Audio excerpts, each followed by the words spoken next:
오늘 우리에게 주시는 말씀 구약성경 사무엘상 8장 10절부터 22절까지 말씀을 함께 읽어보시겠습니다.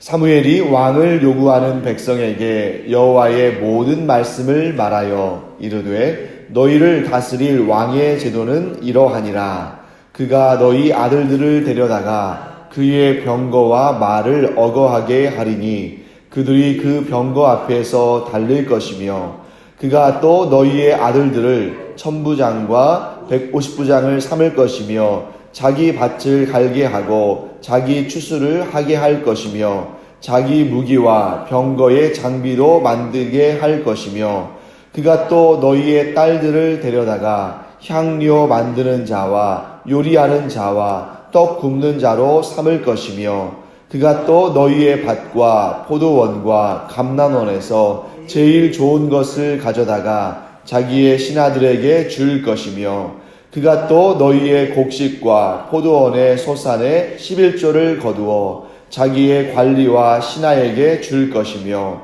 그가 또 너희의 노비와 가장 아름다운 소년과 나귀들을 끌어다가 자기 일을 시킬 것이며 너희의 양떼의 10분의 1을 거두어 가리니 너희가 그의 종이 될 것이라. 그날에 너희는 너희가 택한 왕으로 말미암아 부르짖되 그날에 여호와께서 너희에게 응답하지 아니하시리라 하니 백성이 사무엘의 말 듣기를 거절하여 이르되 아니로소이다. 우리도 우리 왕이 있어야 하리니 우리도 다른 나라들 같이 되어 우리의 왕이 우리를 다스리며 우리 앞에 나가서 우리의 싸움을 싸워야 할 것이니이다 하는지라.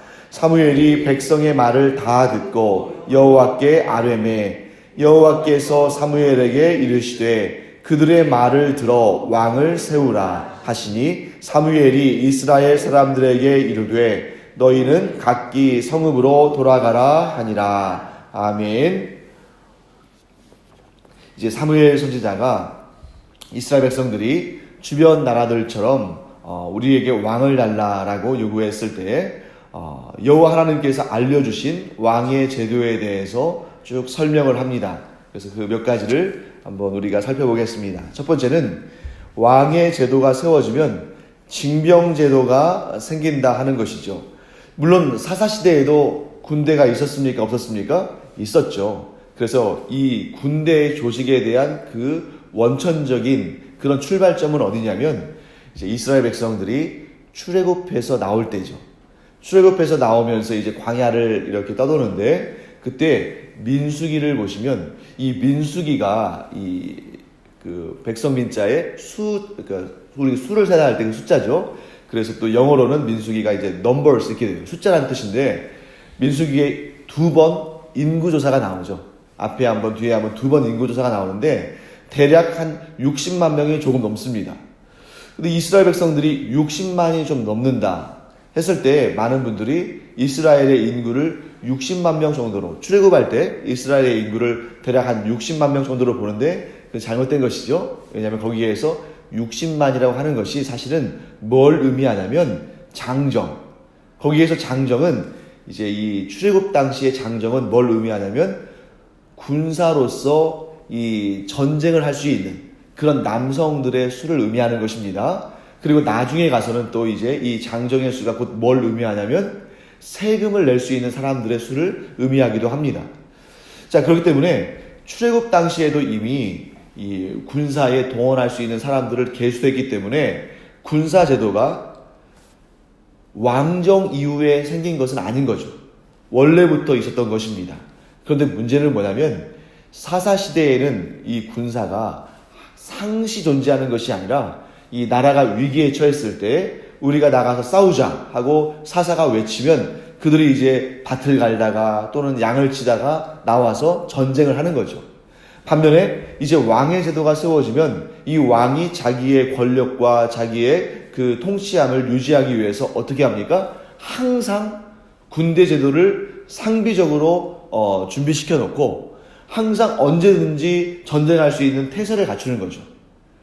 그럼 어떤 차이가 생깁니까? 이 징병제도가 있다는 것은 곧 뭘 의미하냐면 군사를 항상 유지해야 되고 군사를 유지하는 것은 곧 뭐의 문제예요? 돈의 문제죠. 왜냐면 이 사람들을 먹일 수 있는 식량이 있어야 되고, 또 이 사람들에게 그래도 어느 정도의 그런 수입이 있어야, 이 군인으로서의 어느 정도의 또 이 유지비가 있어야 이들이 군사로서의 활동을 할 수 있기 때문에 돈이 많이 필요하다 하는 것이죠. 그래서 사사시대의 군사들은 어떻게 보면 좀 자비양하는 것이고 자원봉사하는 것이고 이런 차원이었다면, 이제 왕의 제도가 세워진 다음에 징병제도는 세금으로서 운영되어지는 그런 조직이 되는 것입니다. 그래서 이 왕의 제도가 세워진 다음에 징병제도와 세금은 뗄래야 뗄 수 없는 것이 되는 것이죠. 그래서 여기 그 내용들을 보시면 징병제도에 대해서 11절과 12절에 그 내용이 등장합니다. 자, 이스라엘 백성들이 사실 왕정을 요구한 가장 큰 이유 중에 하나는 뭐였냐면 강력한 군대의 필요성이었습니다. 자, 믿음의 눈으로 주변 나라들을 보면 이 주변 나라들이 아무리 강력해 보여도 하나님보다 강해 보일 수는 없겠죠. 그런데 믿음의 눈이 없는 상태에서 주변 나라들을 보면 두렵고 떨릴 수밖에 없습니다. 왜? 이스라엘은 아마추어 같고 주변 나라들은 프로 같잖아요. 왜냐하면 주변 나라들은 왕이 있으니까 왕이 이렇게 상시적인 군대를 조직해 놓고 그 군사들을 훈련시키고 언제든지 전쟁할 수 있는 태세를 갖추고 있기 때문에 그들은 아주 강력한 프로처럼 보입니다. 하지만 사사제도 속에서 이스라엘의 군대는 너무 아마추어 같잖아요. 어떤 때는 막 이 낫을 들고 또 쟁기를 들고 뛰쳐나와야 되는 그런 상황이니까, 그러니까 굉장히 두렵고 또 걱정이 되는 것입니다. 마치 뭐와 같냐면 이제 가나안 땅을 차지하기 위해서 이 광야에서 모세가 12명의 정탐꾼을 파송하죠. 그때 그들 중에 단 2명만 믿음의 눈으로 그 땅을 보았고 나머지 10명은 육신의 눈으로 그들에게 보여지는 대로 보았습니다. 결국 그들은 뭐라고 고백하냐면 그들 앞에 우리는 무엇과 같다? 메뚜기 같다. 지금 이 시대에 왕을 요구하는 사람들이 그렇게 보는 것입니다. 이들이 믿음의 눈으로 보는 것이 아니라 사람의 눈으로 보았기 때문에, 믿음 없는 눈으로 보았기 때문에 주변 나라들, 블레셋을 비롯해서 애굽과 그 주변 나라들은 전부 거인처럼 보이고 자신들은 뭐처럼 보이는 거예요? 메뚜기처럼 보이는 거죠. 그래서 왕의 제도를 요구합니다. 자, 그렇지만 사무엘은 그들에게 이렇게 얘기합니다. 너희들이 군대가 강력해지기를 원하고 또 그 강력한 군대를 통치할, 일사불란하게 통치할 왕을 원한다면 그만큼의 희생과 대가가 필요하다. 그래서 쭉 그 목록을 제시하는 거예요. 그러면서 이제 뭐 이것도 빼앗아 갈 것이고 저것도 빼앗아 갈 것이고 제일 좋은 것을 빼앗아 갈 것이고 또 10의 1을 요구할 것이고. 여러분, 여기에서 10의 1은 뭘 의미하냐면 이전에 사사의 시대 때는 10의 1이 자기의 소득의 10의 1을 하나님께 성별하여서 드렸죠. 그럼 이걸 어디에 드립니까? 성막에 드리는 거예요. 왜냐하면 지금은 아직 성전이 있을 때가 아니잖아요. 성막에 드리면 그것을 여호와 하나님께 드리면 그것을 하나님의 일을 하는 제사장들이 관리를 합니다. 그래서 지금 당장은 성막을 유지하는 일이 그렇게 돈이 많이 들어가지 않겠죠.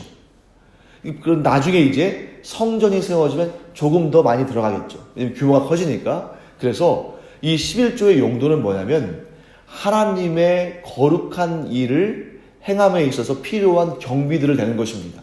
뭐 예를 들어서 회막에 좀 어디 그 짐승의 가죽으로 이렇게 해달 가죽으로 덮었는데 그게 이제 햇빛을 많이 쬐고 하니까 이게 닳아졌다.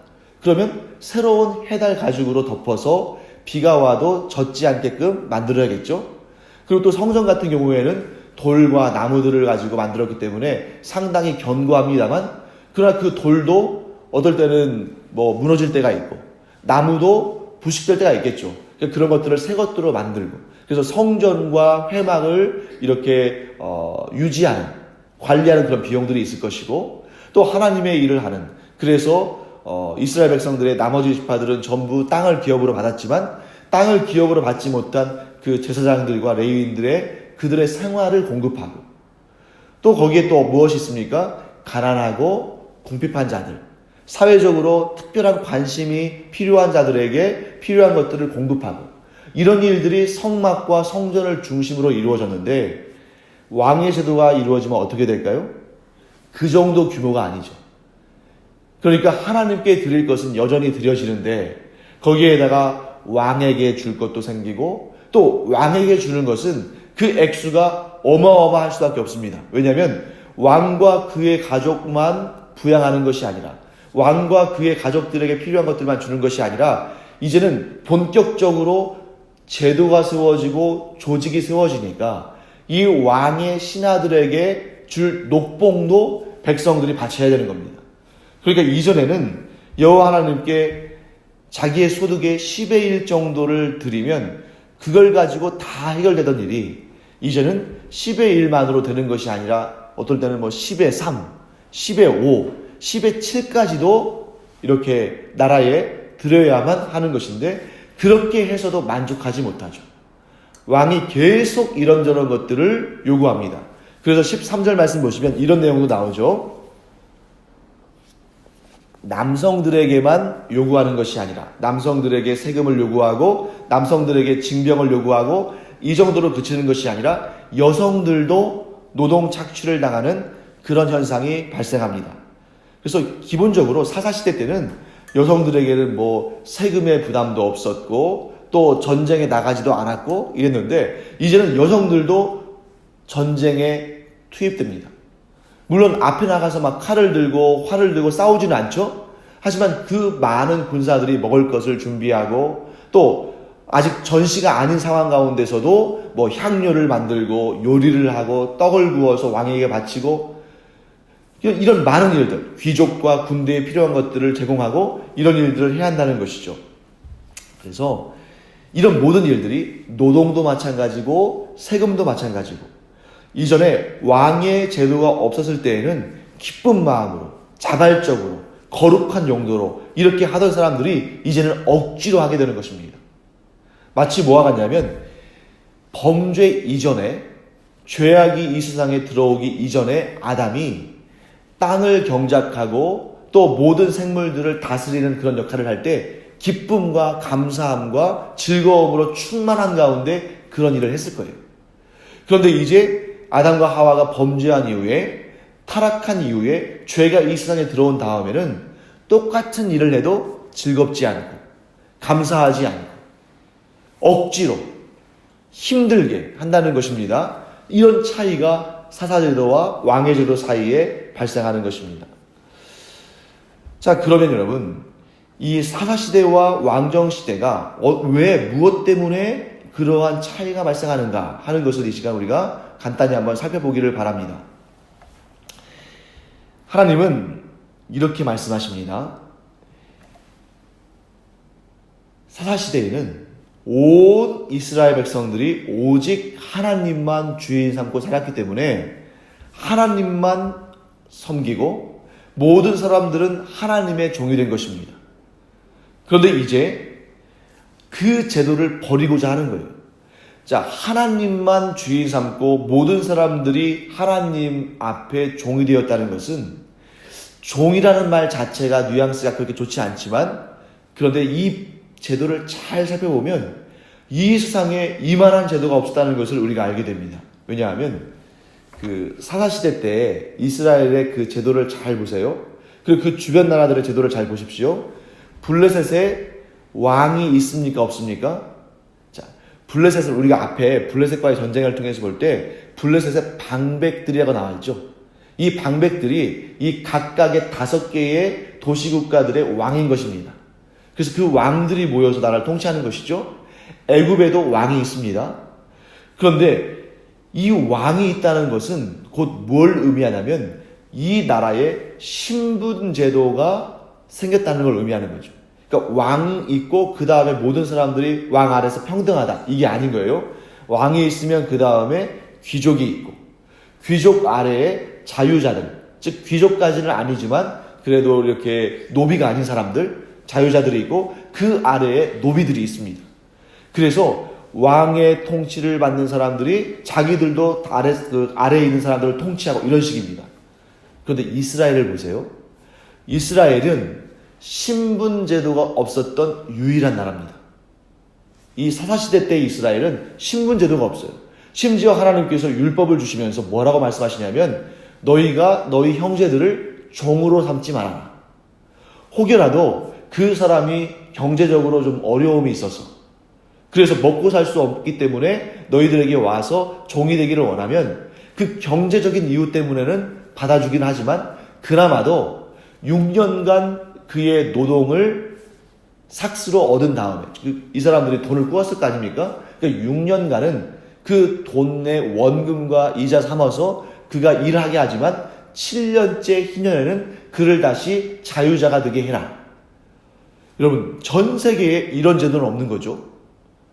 이 당시에 이 고대 근동 아시아의 이 지역뿐만 아니라 전 세계적으로 아마도 제가 다 보진 않았습니다만 아마도 신분 제도가 없는, 즉 모두가 자유자의 신분을 가지고 있는 유일한 나라가 이스라엘이었습니다.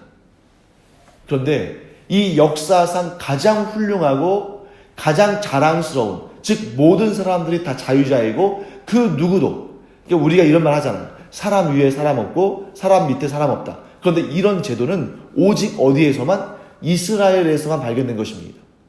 오직 하나님만 주인이시고 그 아래 모든 사람들, 즉 하나님의 통치를 받는 모든 사람들은 다 자유로운 유일한 역사가 이스라엘에 있었는데, 그러니까 오늘날 여러분 인간의 문명이 발전하고 제도가 발전하고 또 사상이 발전하고 인류의 이 단계가 진보할수록 꿈꾸는 게 바로 이 사사시대의 제도인 거예요. 자, 오늘날도 여러분 우리가 모든 백성들이, 모든 국민들이, 모든 사람들이 자유롭게 사는 그러한 사회를 동경하지 않습니까? 그런 사회가 알고 보니까 언제 있었어요? 이 사사시대에 있었다는 것이죠. 그런데 그들은 그걸 지금 어떻게 하는 겁니까? 버리고자 하는 것이죠. 스스로 종이 되기를 원하고 스스로 그 신분제도 가운데에 착취당하기를 원한다는 겁니다. 그래서 하나님의 마음이 안타까우셨던 거예요. 너희들이 지금 인류 역사상 가장 좋은 제도 가운데 살고 있으면서 왜 그렇게 가장 나쁜 제도로 가려고 하느냐? 왜 자유를 잃어버리려고 하느냐? 여러분, 처음에 왕으로 들어설 때에는 막 그 백성들에게 선정을 하려고 하고 또 백성들을 또 사랑으로 통치한다고 하고 막 그렇게 얘기하겠죠. 하지만 모든 왕정은 이 왕정이 강해지면 강해질수록 백성들의 자유를 빼앗고 그들의 재산을 빼앗고 이렇게 이기적인 욕심을 채우는 것으로 결론 납니다. 그렇지 않은 시대가 없었죠. 그런데 그것으로 끝나지 않는다는 거예요. 왕의 제도가 세워지면 왕 한 사람만 백성들을 갈취하고 착취하는 것이 아니라 그것을 본받아서 왕보다는 조금 권력이 약하지만 귀족들이 생기고 그 귀족들보다 조금 권세가 약하지만 또 자유자들이 생기고 그래서 자기보다 조금 못한 사람들을 어떻게 해서든지 간에 착취하고 또 빼앗고 그들의 자유를 빼앗고 그들의 물질을 빼앗고 이런 것은 우리가 이 역사를 통해서 항상 보아왔던 선명하고 분명한 증거들이 되는 것입니다.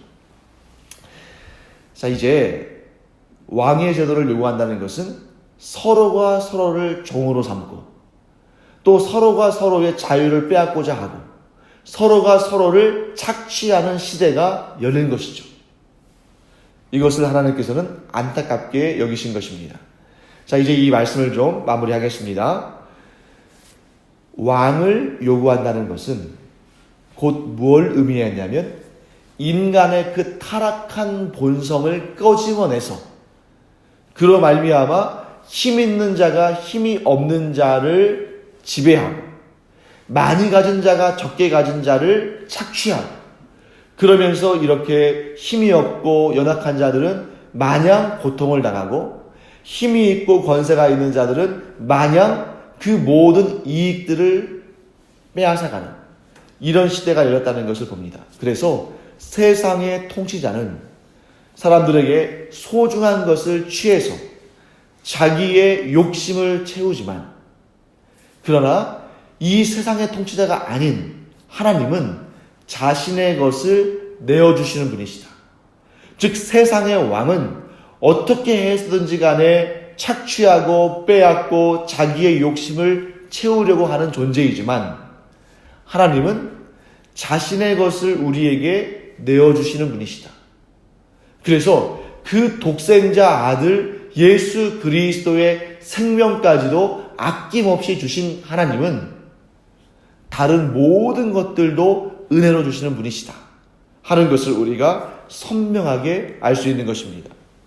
이것이 바로 신정정치의 유일무이한 역사 가운데 유일무이한 제도인 것이죠. 그런데 그 신정정치를 하나님이 다스리시는 이 신정정치를 흉내내는 사람들이 있어요. 예를 들면 중동의 이슬람의 그 일부 국가들, 예를 들면 지금도 이란 같은 나라는 그 나라의 종교의 최고 지도자가 그 나라의 정치적인 최고 지도자로 세워져 있습니다. 그래서 예전에도 우리가 그 이란 하면 늘 이 이름 굉장히 익숙하잖아요. 호메이니용. 그래서 이러한 사람들이 자기들은 그 나라의 종교의 최고 지도자다. 이맘이라는 그런 신분이죠. 그런데 말로는 그렇게 하면서 신의 뜻에 따라서 우리가 통치한다라고 말하지만 사실은 이 세상 어떠한 통치자들보다 더 세속적인, 더 백성들을 갈취하고 더 독재적인 그런 정권을 휘두르는 것을 볼 수 있습니다. 그러니까 말로는 신의 뜻에 따라서 정치한다고 하지만 그 신의 이름을 빙자해서 자기가 신처럼 절대적인 권력자가 되려고 하는 것이죠. 그러면 여러분, 이제 우리는 그러한 이 세상에 어떠한 인간의 독재자, 인간 최고 지도자가 있는 것을 끌어내리고 다시 신정정치로 돌아가야 하는가? 하나님은 그걸 원치 않으십니다. 왜냐하면 여러분, 사울이라는 왕이 세워진 이후에 하나님께서 신정정치로 돌리신 적이 한 번도 없으셔요. 그럼 우리에게 어떻게 말씀하시느냐? 하나님의 나라는 이 세상에 속한 것이 아니다. 여러분, 정치제도가 사사제도든 왕의 제도든 요즘에 민주주의든 공산주의든 어떤 제도든 간에 하나님을 거역하고 스스로 왕이 되려는 사람들은 항상 있어 왔습니다. 여러분, 사사제도는 그 자체가 하나님이 통치하시는 것이지만 그 사사제도 가운데서도 엘리와 또 홈리와 비느하스 그리고 사무엘의 두 아들 요엘과 아비야, 이런 사람들이 사사제도임에도 불구하고 계속적으로 하나님을 거역하지 않았습니까? 제도의 문제가 아니라는 거예요. 그렇기 때문에 우리가 지금 우리가 이 대한민국의 정치제도가 우리가 보기에 좀 잘못됐다 해가지고 그 제도를 전복시키잖아요. 그렇게 해서 새로운 제도가 세워지면 더 좋아질 것 같습니까? 그렇지 않다는 거예요. 왜냐하면 하나님의 나라는 이 세상에 속한 것이 아닙니다. 그럼 하나님이 원하시는 방법은 뭐냐? 이 제도를 정치적으로 전복시키는 것이 하나님께서 원하시는 방법이 아니고, 어떤 제도든 간에, 세속적인 어떤 정치 제도든 간에 그것에 소망을 걸 것이 아니라 그 안에 살아가는 사람들이 얼마나 하나님의 뜻에 순종하며 살아가고 얼마나 그리스도의 복음을 따라 살아가느냐, 이것이 중요하다고 말씀하시는 것입니다. 그래서 이 땅을 살아가는, 이 정치제도 아래 살아가는 사람들 가운데 한 사람이라도 더 하나님의 뜻에 순종하고 그리스도의 복음을 따라 살아간다면 그만큼 더 하나님의 나라가 확장이 되는 것이고 하나님의 통치가 확장되는 것입니다. 그러므로 여러분과 저는 이 나라의 정치제도에 거기에 모든 소망을 걸고 이 나라의 정치제도를 바르게 세우면 이 땅의 사람들이 살기 좋아질 것이다. 물론 조금씩의 변화는 있겠죠. 하지만 진정 우리가 추구해야 할 것은 이 땅에 한 사람이라도 더 하나님의 다스리심, 하나님의 통치에 순종하고 한 사람이라도 더 그리스도의 복음을 따라서 중생한 성도들이 되어간다면, 그래서 성령에 충만한 사람들이 더 늘어간다면 그만큼 하나님의 통치가 더 확장되는 것이다. 그래서 여러분과 제가 할 수 있는 최고의 일은 무엇입니까? 이곳에서 기도하면서 하나님의 나라와 그 일을 위해서 기도할 뿐만 아니라 또한 우리의 삶의 터전에서 우리가 하나님의 뜻대로 순종하며 살고 또 복음을 증거해서 한 영혼이라도 더 죽게 돌아오는 그러한 역사를 통해서 하나님의 통치하심이 점점 더 확장되는 그러한 일을 여러분과 제가 이루어가기를 간절히 축원합니다. 기도하겠습니다. 하나님, 주님의 은혜를 감사드립니다. 사사제도건 왕의 제도건 그 안에 죄로 물들고 죄악을 쫓아가기에 급한 사람들이 살아간다면 어떤 제도도 완벽할 수 없음을 저희들이 봅니다.